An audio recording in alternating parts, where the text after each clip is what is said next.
माँ बाप के चरणों में स्वर्ग होता है। भरतपुर गांव में लखन और सुशीला नाम की पति पत्नी रहते थे। वो दोनों बहुत मेहनती थे। लखन और सुशीला के 3 बेटे थे। वह दिन रात मेहनत करके उनका पालन पोषण कर रहे थे। ऐसे ही धीरे धीरे समय बीतता गया। उन्होंने मेहनत करके बच्चों को अच्छे से पढ़ाया लिखाया। अब लखन और सुशीला के तीनों बेटे बड़े हो गए।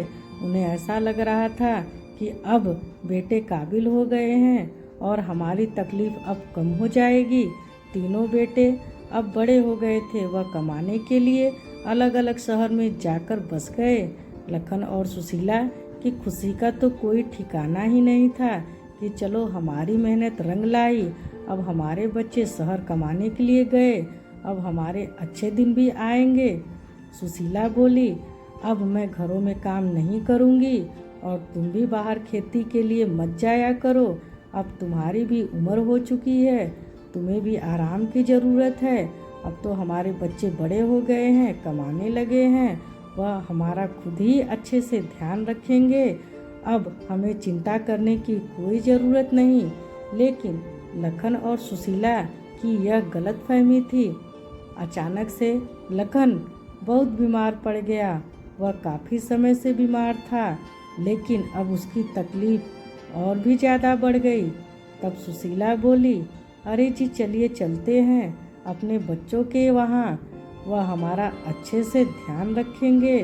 लखन बोला, शहर में क्या है, गांव तो मेरा छोड़ने का मन ही नहीं करता। लेकिन ठीक है, तुम कह रही हो तो चलो इसी बहाने अपने बेटे से भी मिल आएंगे। लखन और सुशीला जब अपने बड़े बेटे के यहाँ पहुँचे और दरवाजे की घंटी बजाई तो उनका बड़ा बेटा दरवाज़ा खोलकर उन्हें देखकर आश्चर्यचकित हो गया कि यह लोग यहाँ कैसे। अरे माँ, पापा, आप यहाँ कैसे, सब खैरियत तो है? सुशीला बोली, बेटा पहले अंदर तो आने दे। हाँ माँ, आइए आइए। तेरे पापा की तबीयत बहुत ख़राब थी तो मुझे लग रहा था कि चलो हम तुम लोग के पास चलते हैं ताकि हमारी देखभाल अच्छे से हो पाएगी। ठीक है ना, कोई बात नहीं। अब आप लोग आ गए हो तो सुशीला और लखन बेटे के यहाँ रहने लगे। और जब थोड़ा टाइम बीत गया तो बेटे ने बोला, अरे माँ, पापा, अभी आप लोग की तबीयत भी ठीक हो गई है तो आप गांव जाने का कब तक प्रोग्राम बना रहे हो? क्योंकि मैं ऑफिस के काम से हमेशा बाहर रहता हूँ और आप लोग घर में ऐसे ही अकेले पड़े रहते हो और बोर हो जाते होगे। इससे अच्छा है कि आप लोग गांव ही चले जाओ। सुशीला समझ गई कि हमारा यहाँ रहना बेटे को अच्छा नहीं लग रहा है और वह उसी दिन अपने मंझले बेटे के यहाँ चली गई। लेकिन उस बेटे का भी रवैया माँ बाप के प्रति अच्छा नहीं था। चलो सुशीला, गांव चलते हैं, शहर में हमारा कुछ नहीं है।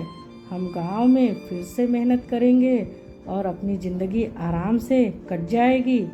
तब सुशीला के छोटे बेटे को पता चला कि माँ पापा यहाँ आए हैं और वह भागते भागते उनसे मिलने के लिए गया।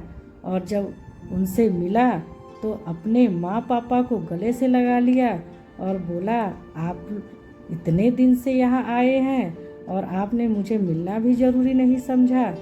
सुशीला अपने छोटे बेटे से सारी बातें कैसे बताती।